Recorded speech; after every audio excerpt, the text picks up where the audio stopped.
Hi, welcome to Haven. This is a podcast that's a safe space for curiosity and conversation. I'm your host, Haven, and today I'm curious about the things that women don't understand.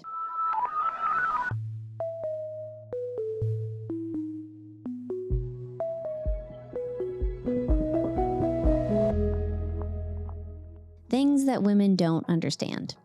I know that is a spicy title coming from a woman, but this is a little bit of a follow-up to a previous episode I did with one of my girlfriends where we called it Things That Men Don't Understand, where we wanted to bring them into some more of our experiences that just are kind of universal, where it's unwanted comments or not feeling safe walking at night or things that like other women would just nod and echo and say, yep, totally, we get it, but maybe men aren't privy to. But there's another side to that coin. Like there are some things that men experience or were raised and conditioned to think about that we weren't. And I would really like to hear about this and know from a male that's someone I look up to and trust and really take what they have to say with weight. And so for this, I've brought on a very brave male who agreed to speak on behalf of men everywhere. So please welcome Joe. Oh, it is so cool to be here with Haven. I know, no pressure though. No pressure. And I will do my best to speak on behalf of all males. If I say anything males disagree with, I can't help you. I'm sorry. This is awesome though. It's such an honor to be here. I'm glad you're here. Yeah. I'm really glad. And I was even thinking about this. I was like, this is a hard one for me to facilitate because I don't know what I don't know. Like I kind of crafted out some thoughts of, you know, what even inspired the topic too of, I was thinking, okay, well, where's an instance I saw that like maybe growing up? Sure. So I thought of my brother. I have a brother who's a year older, and in high school, he's a musician and he was like wanting to express himself. And it was before skinny jeans were a thing. I don't know if you remember the era. I wasn't brave enough to go, but I remember the era. Of course, of course. Well, he was pretty cutting edge style. It was before the era. It was girls had skinny jeans, but guys didn't. Sure. Yeah. So he's like, oh, I'll just go buy girl pants and wear them. And he got teased relentlessly for like trying that. And I was like, that's interesting. Like, I don't think I've ever gotten teased for, you know, either trying baggy or wearing like a guy's jacket, but like the inverse there was interesting. So I was like, that's the first thing that I thought of. Yeah, for sure. I mean, like I didn't myself, you know, I didn't have the courage to wear skinny jeans, but I remember having friends that would get ridiculed, like, you know, for skinny jeans, there was emo style, right? There was, you know, even I was an athlete growing up. So I was in the sports world and it would be the smallest little things. If your shorts weren't like too baggy, you got made fun of. If you wore cutoff sleeves, you got made fun of. Like guys were relentless on like just cutting each other down. And I think like culturally, you think, you know, I don't know, just when I think of cattiness, or you think, oh, it's always girls bickering with each other or being jealous or cutting each other down. And guys kind of get a pass. They're like, oh, guys don't really care. It's not true. Guys care way more than we admit. And I grew up with that. Like I remember, and probably at my worst, making fun of friends for the dumbest of things.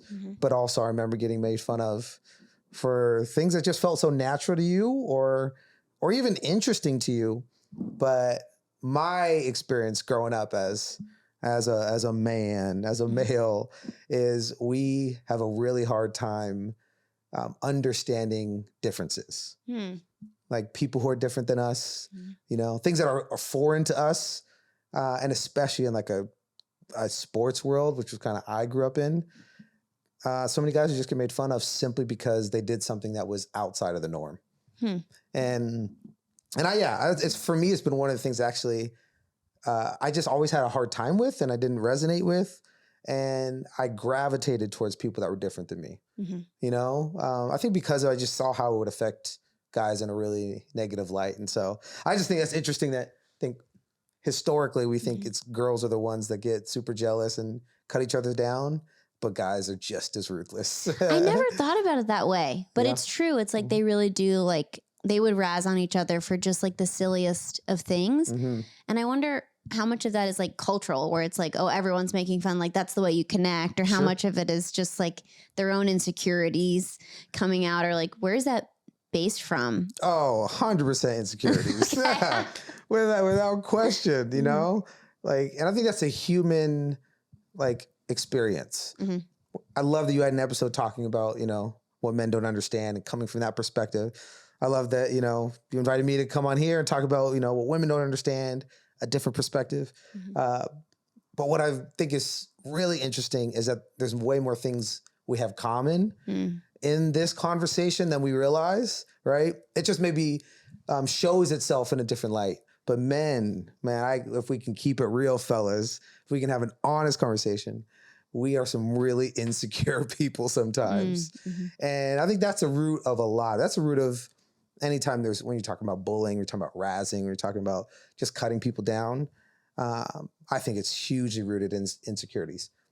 When I look at my own life and moments when I, you know, wasn't my best and I, cut people down, or I said things I wish I didn't, it was never, ever, ever about the other person. It's always about myself and just being uncomfortable in who I was, or jealous that somebody else was being seen or had more value, or, you know, high school popularity, right? It's just like, it was always about being liked and valued and seen. And when you don't feel like you're getting that space, then it's better to cut somebody else down to your level than to actually figure out a way to elevate them and be highlighted. That's so interesting. And like, what did it look like in the media for you? Like, what was the media kind of presenting to you of like, oh, this is manhood? Like, what is the thing that's like, oh, this is what we're supposed to be doing? Sure. Yeah. I mean, I think some of it was, and still is, there's like a very machismo, right? It's to be a man is to be powerful, is to be like, there's like a constant like elevation, but not in that you elevate the culture or you elevate the people around you, but just that you have to become like a bigger than life kind of figure.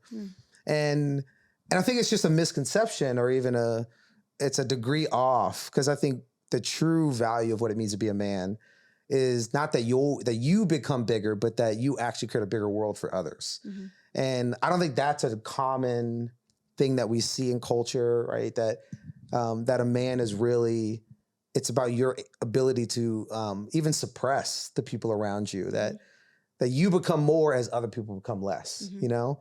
And yeah, it was like it's a man eat man world. It's a cutthroat world. Like, do whatever it gets whatever you got to do to get to the top. And I think even culturally what that creates is an ethic where you're not actually for one another. You're not actually like championing one another. You're just trying to find a way to get yours so that you're finally seen. And I think it's a really destructive culture. And again, the irony is, I don't think that's at our core what makes a man like an aspiring, like aspirational. I think what makes a man truly aspirational is the way that they serve the world around them, the way that they are finding people to champion their dreams, you know? And the older I've gotten, the more hopefully wise and mature, I'm less interested in my pursuit and I'm more interested in my impact. You know? I love that, of like kind of changing at the end of like, what does it really mean, you know, based on what you've seen? Because I had an interesting conversation with a guy friend of mine a couple weeks ago. We were talking about Lewis Hamilton. Is that his name? Love Lewis Hamilton, yeah. So he ends it with like, what's your definition of greatness? Yeah. And so I was talking with him about it. And I was like, what would be your definition of greatness? Wait, Lewis Howes or Lewis Hamilton? I don't know the difference. Lewis Hamilton's an F1 driver. No, I'm talking about Lewis Howes. Lewis Howes. I was about to absolutely fanboy over here. Both like, so you hung cool. out with Lewis Hamilton? That's no, amazing. I didn't hang out with either. I hung out with someone and we were talking about one of them. Okay, still incredible. Thank you. No. But Lewis Howes, yes. Yeah. But Lewis is a friend of mine. I do. Which one? Lewis Howes is a friend. Yes. Okay. Both are cool. Both are cool. Both are cool. But he was talking about greatness. Yes.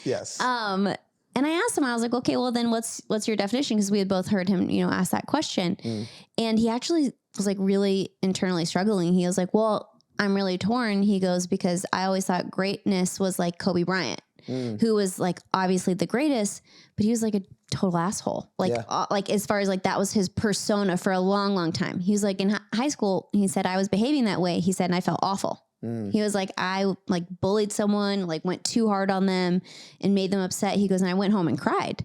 He was like, because I thought, oh, to be great, you have to be that kind of machismo guy. He was like, but he's like, later on, I realized I don't want to be that. And so he had this internal struggle. I was like, is there a chance that there's like a different definition outside of that? And he was like, maybe. And I was like, well, as someone, you know, I've worked with before, and I was like, I just think you're going to self-sabotage yourself and never achieve greatness because you think it means that you have to do that. Yeah. And I think until you figure out a new definition of it, you're just going to withhold yourself from greatness because you've only seen it from that one path. For sure. Yeah. And he was like, yeah, I don't know what a path for greatness or even a definition is outside of that. And he was like, and I've never even thought about it before. He's like, but I totally do think I'm just being like, well, if that's what that is, it's not worth it to me because I don't want to be that. But he doesn't even know what it looks like outside of it. For sure. Yeah, that's so true. And Amy, I resonate so much with that because growing up, right? And it has to become a point where you just mature and you life experience, you figure things out. But that is the narrative for guys. Yeah. From overwhelmingly is you have to figure out how to be mean. You have to figure out how to manipulate, because that's the only way that you're going to get to where you need to go. And that's what true power looks like, true greatness. And I remember nobody told me that, you know, you don't have to like put people down to like elevate. Nobody said that out loud, but environmentally you see it and you experience it. But something inside of me was like, that just seems like it's got to be more. There's got to be another pathway, right? And I remember making choices as a teenager that afterwards I just felt so embarrassed. And again, not even just as a man, I felt embarrassed as a human of like, this is like the shrapnel of your life. This is what you want to be known for. And I remember a moment, you have those markers in your moment. I had a marker in my moment when I made one of the most destructive, dumb choices ever in my life. And it really negatively affected a girl in my life. And I remember, you know, having a spiritual moment and a conversation with God going, you have a choice of who you want to become. Is this what you want your legacy to be? The marker of your life to be? And I didn't, you know? And I had a great dad, you know? So I can't even blame him. I didn't have a dad in the figure. All the things are leveraged in my favor, but I just chose to be less. And it was a marker in my life that said, okay, that's not the greatness and the manhood that I want to like pursue. So what is the true marker of greatness? What is the true marker of a man? And I just began looking at people I admire and what is it about these men that I admire that are really successful in their business, are really successful in their family and their career. And they all had a common narrative. They were known for their kindness. Like the kindest people I knew were also like the most incredible men that I knew, like had beautiful families, beautiful jobs, beautiful lives. And I just said, hey, I want the marker of my life as a man to be a man of kindness. And it forever changed me. I don't always get it right, but it's an ethic and it's a value system. And the men that I respect most in my life, I see the fingerprints of kindness all over them. That's so interesting. Because especially when you think of like the ingredients of like what would make, you know, someone you'd look up to as a man. Yeah. Like kindness, I don't think would be there often for most people. Yeah. But it really is important. Or even I think of something like gentleness. You know, like gentleness actually takes restrained strength. Yeah. If you don't have strength, you're just weak and you're just being weak. Right. Yeah. But like gentleness means I have a lot of power and I'm choosing to be gentle, or even kindness. Like I have a lot that I could use and force in another direction, but I'm choosing to use it for good.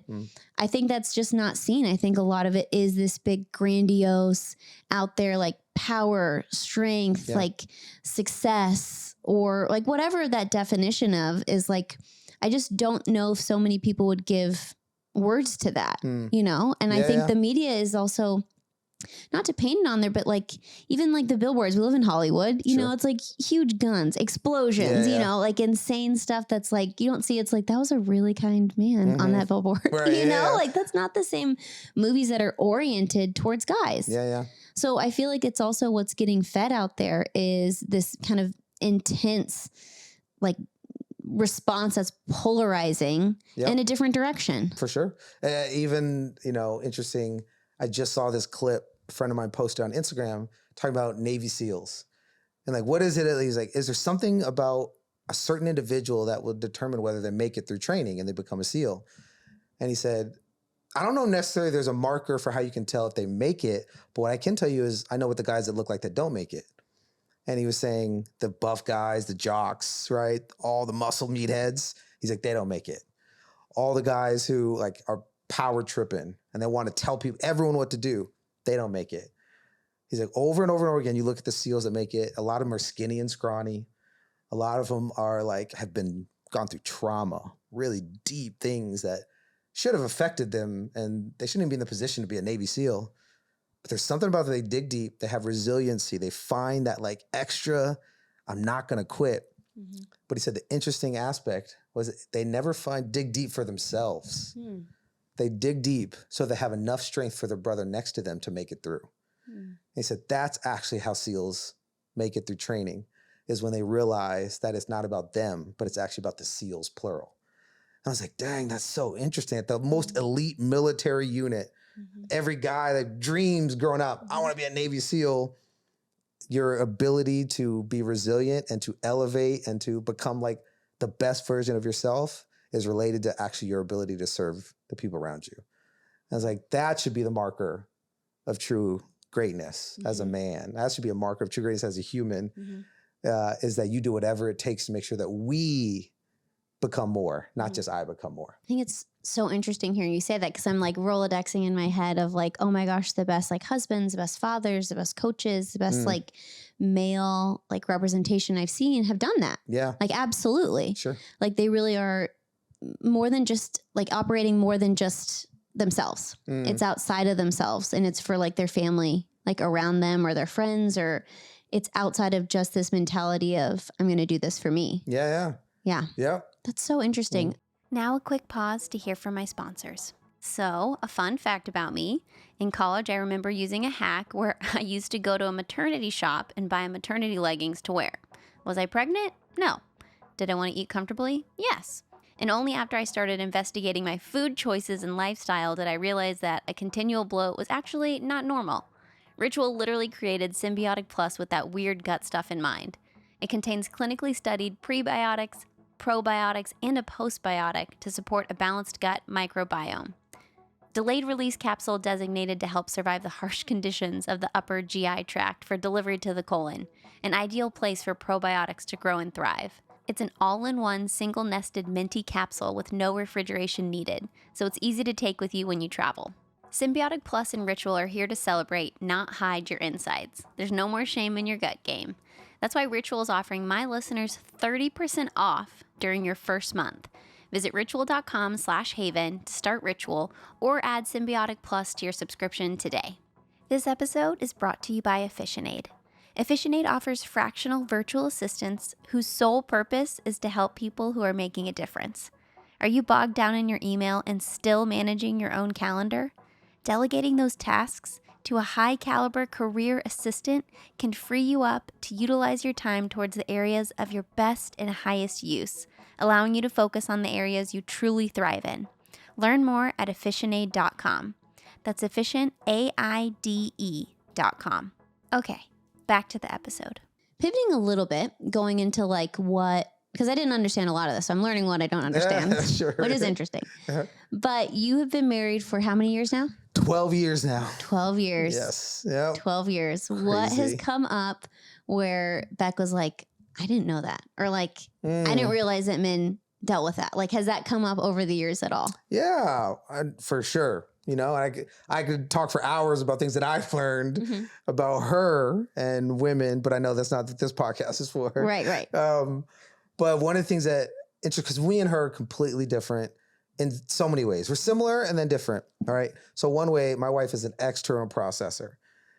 She could talk for hours, for days. Things are going on.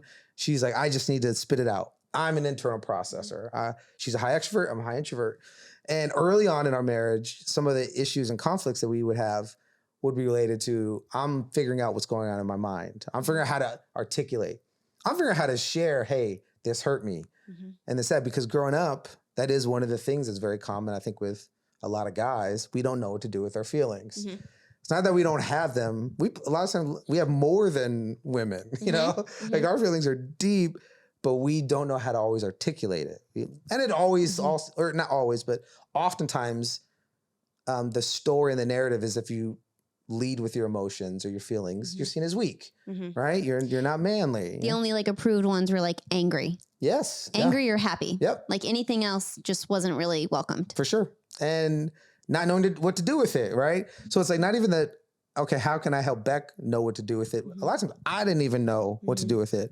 So it was a lot of processing early on and her trying to figure out, how do I pull out the things that I know are deep down in there, the things that I know want to come to the surface, but she could tell I was struggling to just talk about them, you know?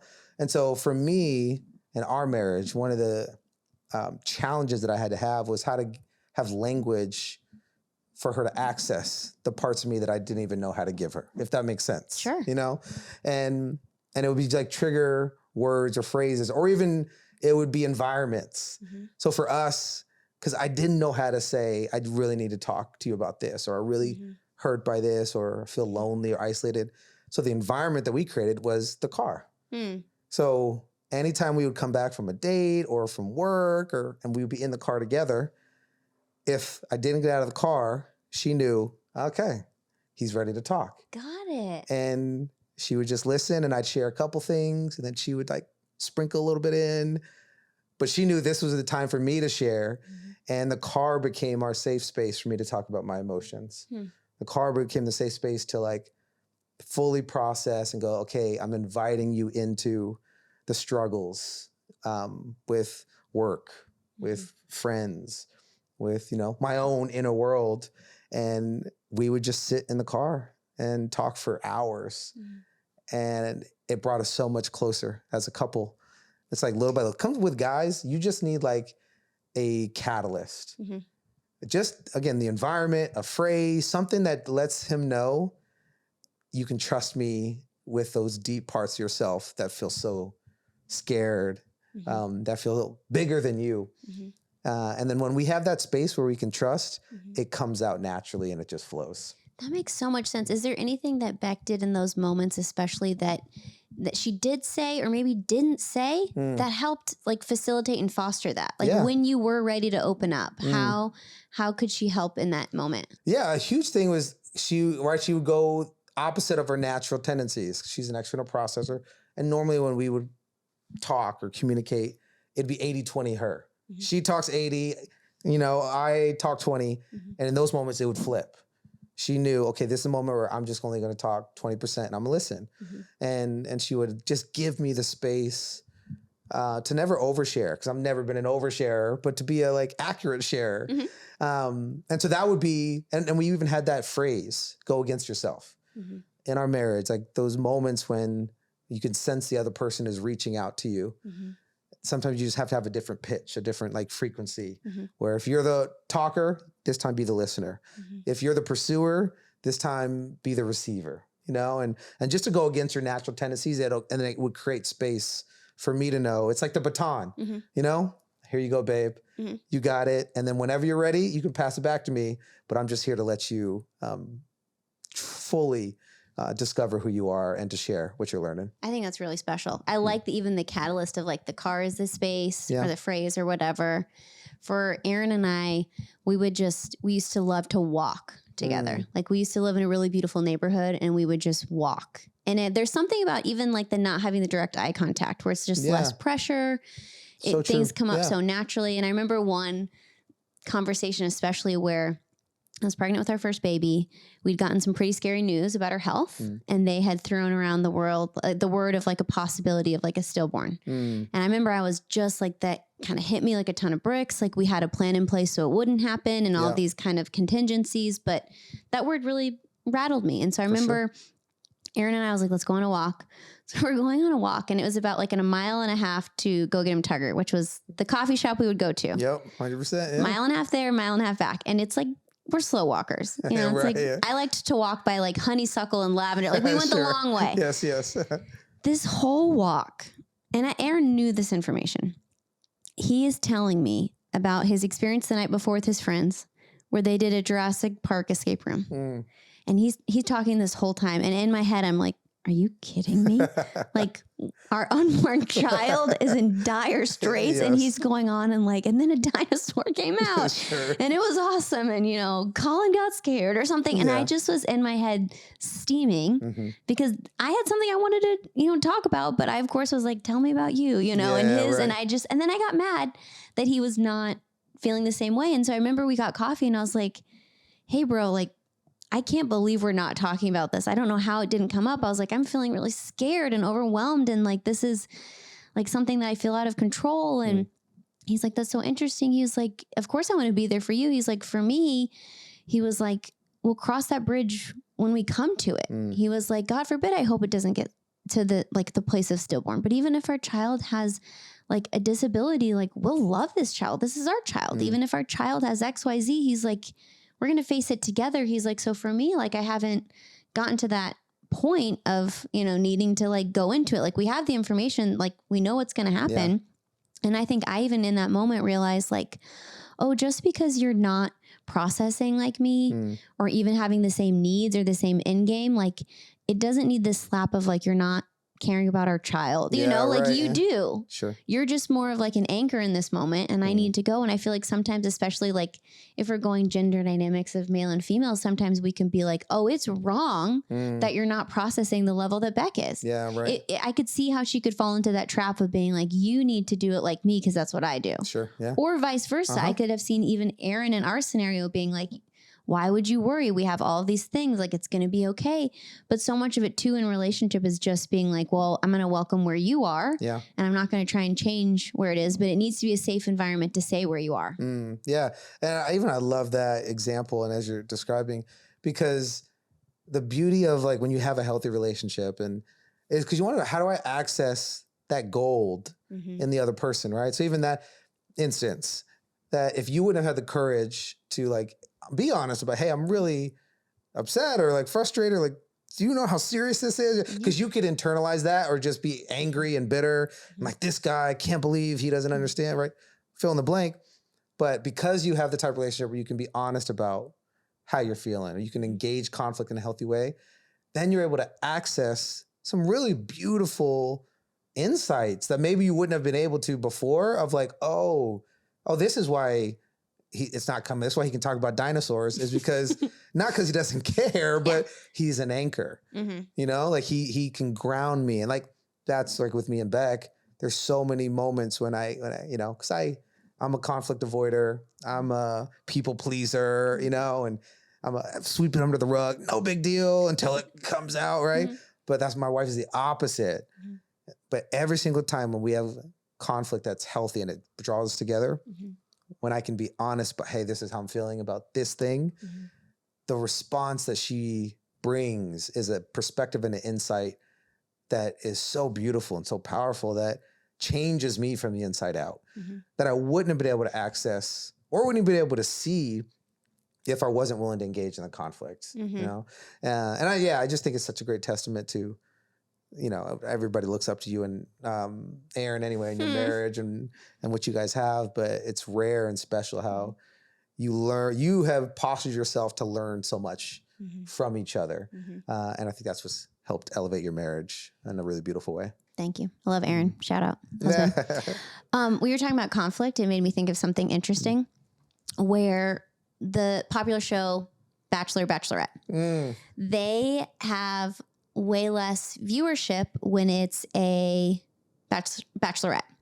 Okay. Because I read an entire like sociological article on this. Of course you did. Of course I did. Amazing. I was like, why is that?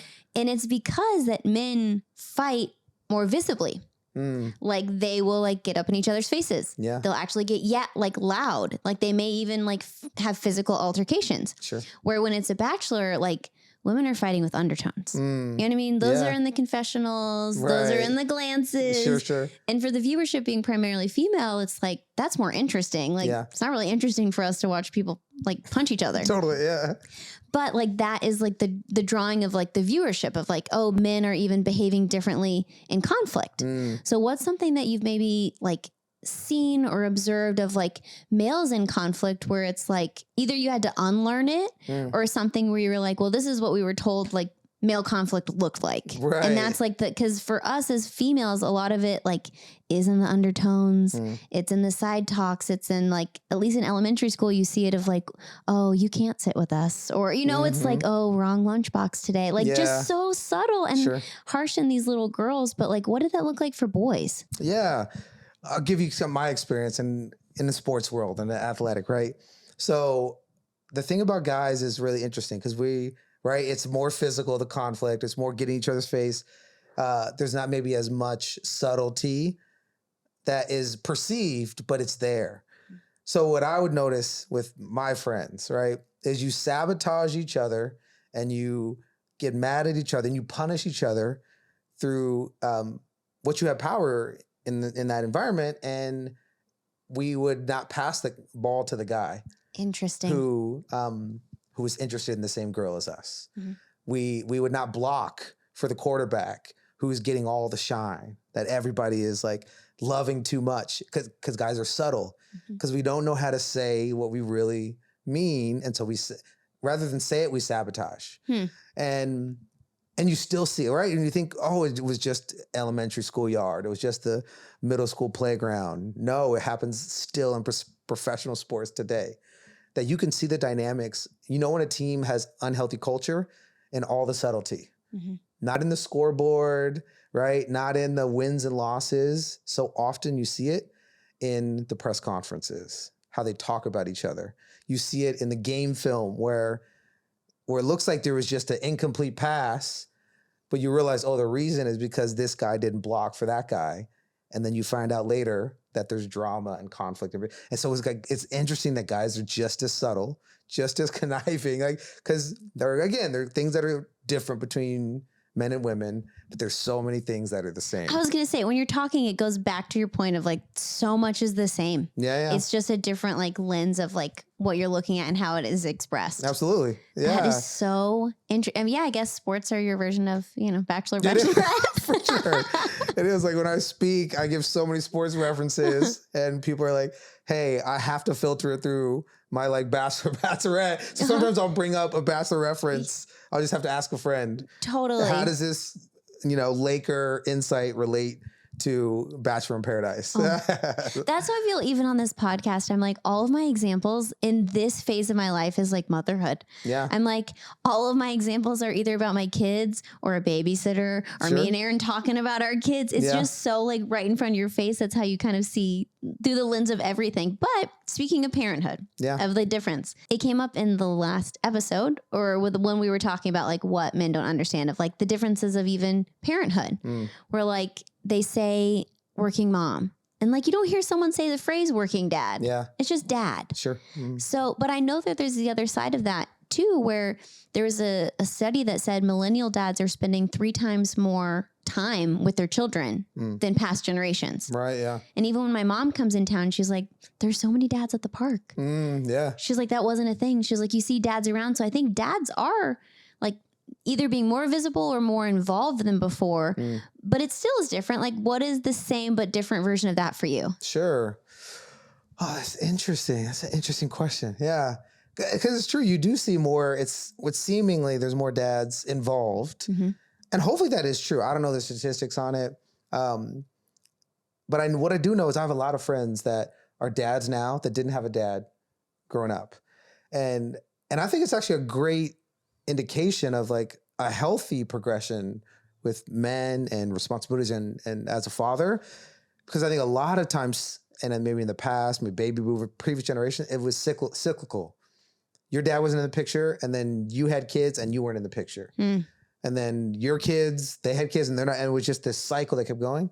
It does feel like there has been a shift to where guys are taking on the new responsibility rather than continue the cycle. If they're breaking it, they're understanding that it's really important for me to be present, not just provide, but to actually have a presence where I'm seeing the impact and effect on my kids in real time.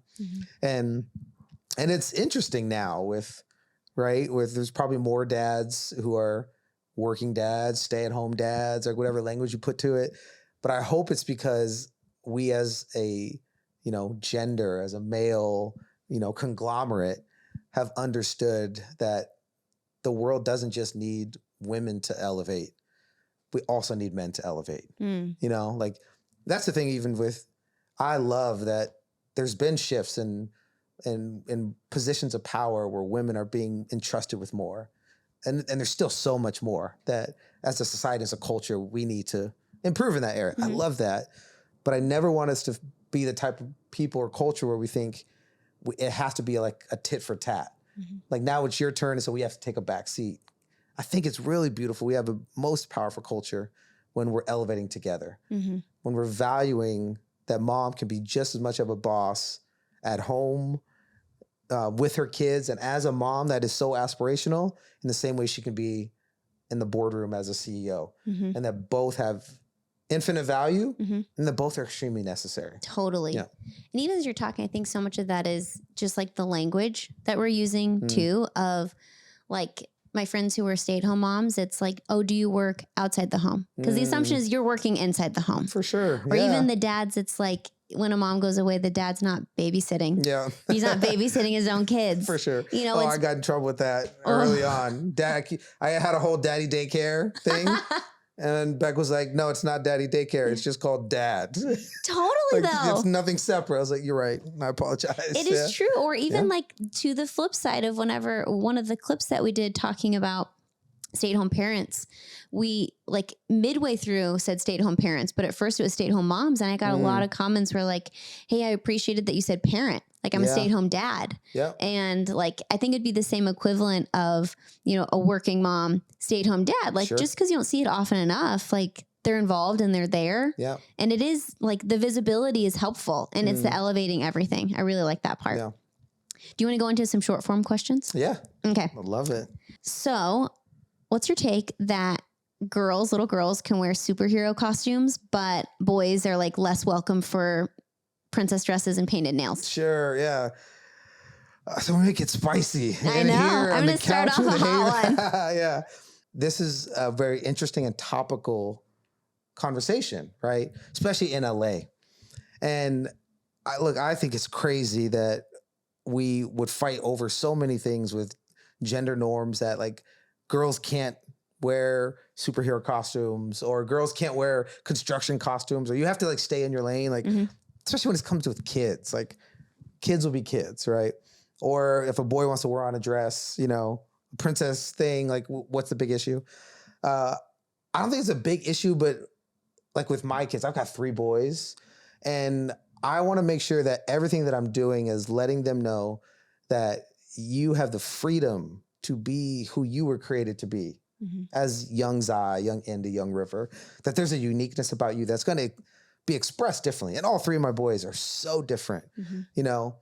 I think it's dangerous, or I want to be careful with my boys, is trying to force feed, right? That everybody has to like have an expression that is gender fluid, right? Because there's a difference between welcoming and introducing. And I think sometimes we introduce concepts to kids or themes before they're even understanding of what that, is supposed to be about, And so I think we have to be careful that we're not living out our own like belief systems or our own like lines in the sand through our kids, but we're taking the time to listen to our kids and responding to the feedback they're giving us, if that makes sense. Totally. I like that one. Because it's come up in our house. Like, because Isley, super creative, like loves any kind of superhero, also loves princesses. Sure. Yeah. Echo's a little brother.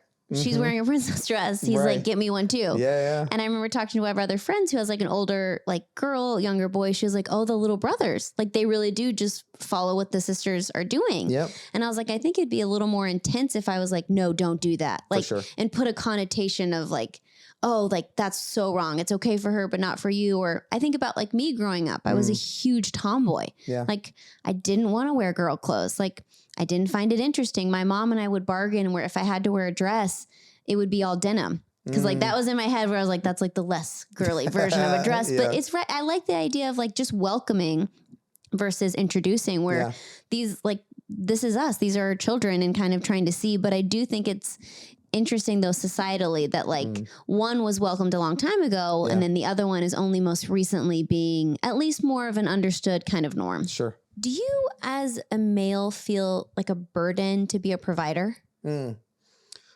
Yes, I do. Yeah. And I think not even at the negative thing, like there's pros and cons to that. Do I feel the burden of it? Absolutely. I feel the pressure of it. Yes. But I think there's a beauty in that. Although if you're talking about as a provider, you know, and it doesn't necessarily, for me, again, it doesn't mean I have to be the only provider. It doesn't mean that like, you know, which I know some people don't believe that. Like I literally was just listening to this guy talk about how he has to be 100% the like financial provider in the home. And like, that's his mission. And that I'm like, hey, good on you, bro. But I think that is an unhealthy perspective, because also it's a one-sided conversation, because I know you're not talking to your wife about that. She just has fallen into that role. But I think that's the disconnect in what a true provider looks like. Because I do feel the burden of being a provider, but because I want to provide the best that I can be for my family. Like I want to create the environment for them to thrive. I want my wife to know that she matters so much that I'm going to do everything I can to make sure that not just I'm good and we're good, but that she's good, right? So I think there's really beauty in a healthy posture of, I want to maximize everything that I can.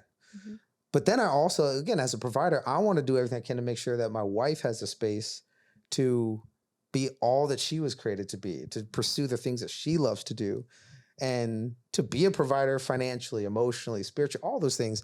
Because as a provider, I don't think it's supposed to just be a financial conversation, right? I think it's supposed to be, am I providing a healthy emotional environment for my kids, right? Am I showing what it looks like to like risk greatly, to fail greatly, but to still be a person of character in the midst of it all, right? And I think on the conversation of a provider, we're only really focusing on one side of the prism. Like, are you financially, you know, being there for your family? I hope you are. But if you're financially there for your family, but you're not emotionally there, then what's really the long-term gain for that? You know, if you're providing for your wife in a pocketbook and in your bank account, but you actually haven't spent the time to take her on a date or ask her how she's doing, what's the point of you being a provider, you know? And so I, yes, feel the pressure, the burden societally of, you know, the man of the house and the provider.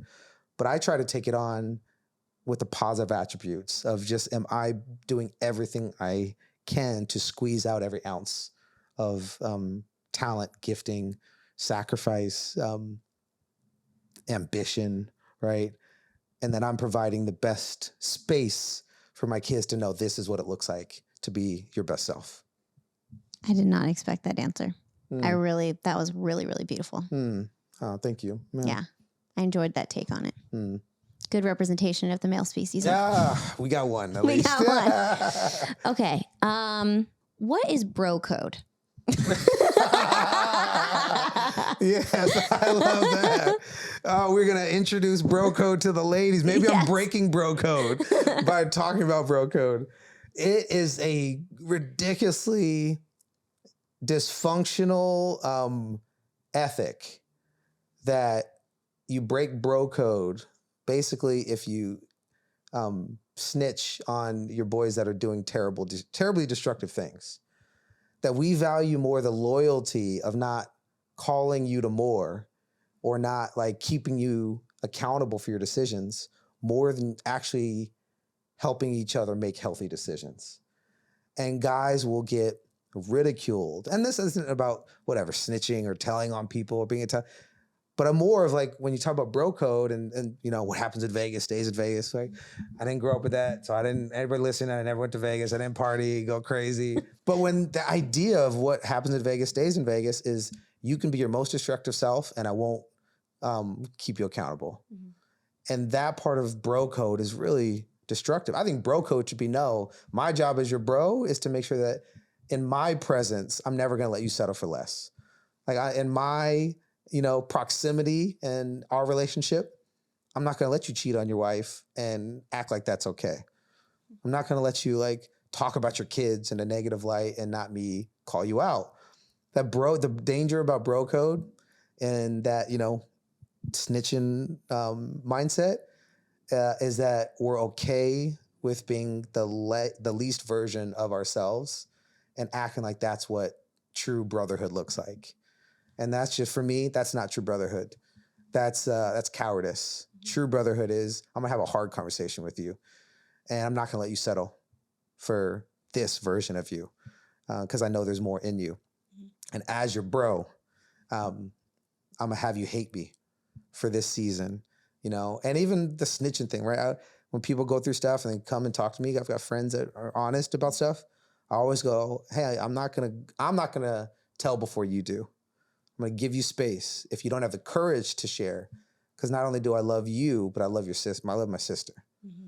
I love your wife. I love your whatever the relational thing is, and if you don't have the courage to say something, I will, because I'm not just responsible for my relationship with you. I'm also responsible with my relationship with them. The real bro code. The real bro code. The better bro code Yeah. than the initial one. Yeah. Totally. Well, that's kind of overall what I was thinking. I was like, what is it like, growing up locker room? Mm-hmm. What is it like kind of as an adult, as parenthood? I feel like we kind of touched on those areas. Do you feel like there's any area that like maybe we didn't cover, or that there's something that you'd like to like invite women into understanding better? Yeah. I mean, we kind of talked about this before, but I would just say, I feel the pressure of like speaking to women on behalf of men again right now.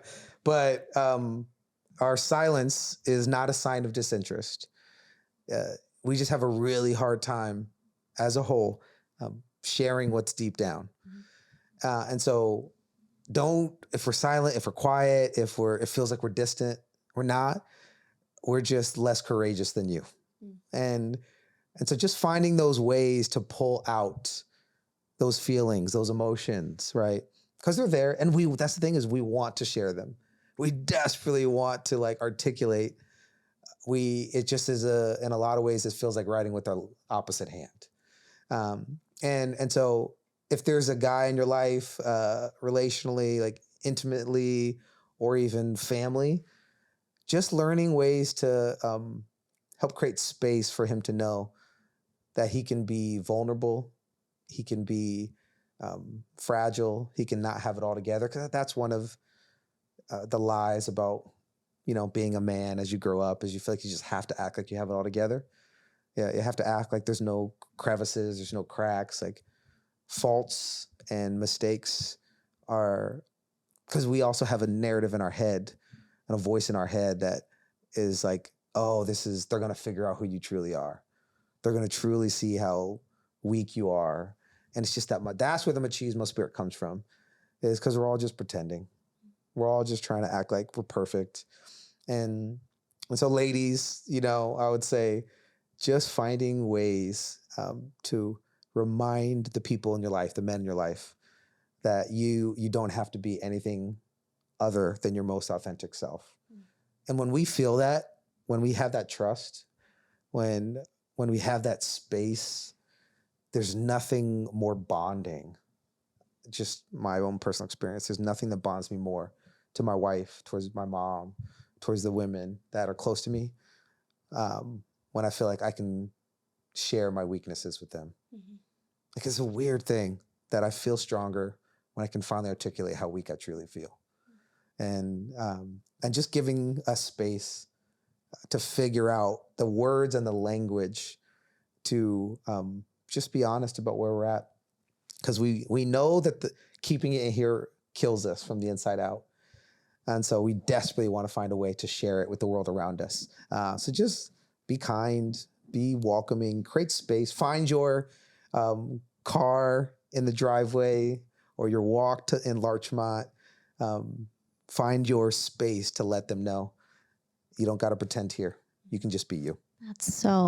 That was really special. Like, thank you for sharing everything you've shared here. Thank you for having me. I really mean it. Like, I feel like I learned a lot about like just kind of the similarities. Like, I think that's my biggest shock is that so much is like the similar side of things, but just from a different like expression of it. Sure. And I feel like I kind of can resonate more with like the other men in my life, but I feel like I also just got to know one really good man better. And I really enjoyed hearing more about you. Like, you and I don't hang out one-on-one. Yeah. We don't talk like outside of survivor parties. That's true. No, and those kind of get a little intense. For sure. Though I do have to say, I don't know if this will make it, but one of my favorite moments of the last few years was a survivor party that me and my wife, Aaron and Haven, some other friends did. And it was during the middle of quarantine. And so it was like nobody was hanging out and seeing each other. And what bonded all of our like relationships together was we became survivorites, you know, and would text about all the, and that was one of the best nights in years. And so I just think that too, that you got to have people in your life that you just laugh with and you find those commonalities. And it's been a pleasure. That was one of the best nights. It would have been the best night if I wasn't robbed by Brooke Odom, who did not deserve to win. They're still fighting. Years later, I'm going to plead my case. Arguing. I played the game, you know, outwit, outlast, outplay. I did. And then Brooke, she just had everyone there who was like upset with me voting on tribal council. And I just think they should have voted with strategy in mind and not their feelings by how I hurt them. Still seeds of anger. It hurts, but it was so good. You in those denim shorts, or was it cargo pants? It was cargo shorts. Cargo shorts, a combo. And it was Jaquef Probst was the name of my host of Survivor. It was so good. Things were hidden in their house. Like, we had like the absolute clues. We had to vote. It was just truly. That was a fun time. I feel like we need to reenact it. We do, yeah. But thank you. Thank you for coming. This was like just enlightening. I found it really, really interesting overall, but I hope you did as well. Thank you for tuning in and listening. Maybe I'll do my first ever guest email newsletter by Jaquef Probst. Not by Joe, by a survivor alter ego. But that's a plug to sign up for my monthly email newsletter. You can go to havenpod.com. Also follow, like, subscribe on YouTube, Instagram, TikTok. And then please rate and review on Spotify and Apple Podcasts. That helps get this some visibility, and it helps if I topped some of the charts. I don't know which charts, but it was like some random country, and I was like, that is awesome. So it helps me with that whenever you rate and review. But other than that, thanks for listening. Thanks for engaging. I hope this helped either you understand some of the men in your life better, or maybe if you're a male listener, maybe it helped you understand yourself and even have some more language of how to share that with like the loved ones around you. So thank you for joining, and I'll see you next time.